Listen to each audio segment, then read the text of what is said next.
14-cü misalda 2 dənə ifadə verib bizə və bunlardan ifadələrin əmsalları cəmini soruşur bizdən. Öncə birinci ifadədə bu ifadəni hesablasaq, 12 vurulsun 3-də 2 vurulsun x vurulsun y vurulsun z şəklində yazsaq, 12 ilə 3 ixtisar getsə, yerdə qalır 4 vurulsun 2 vurulsun x vurulsun y vurulsun z. O isə bərabər olmuş olur 8x y z-yə.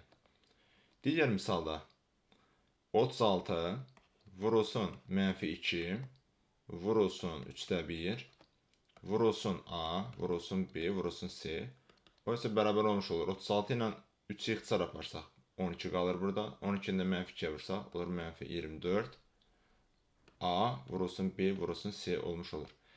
Birinci ifadədə əmsal 8-ə bərabərdir. Dəyişənin qarşısındakı ədədi götürürük. 8 çıxılsın. Çıxılsın yazmamızın səbəbi odur ki, buradakı digər ifadədə əmsal -24-dür. Buradan isə cavab bərabər olmuş olur -16-ya. Düzgün cavab olur D variantı.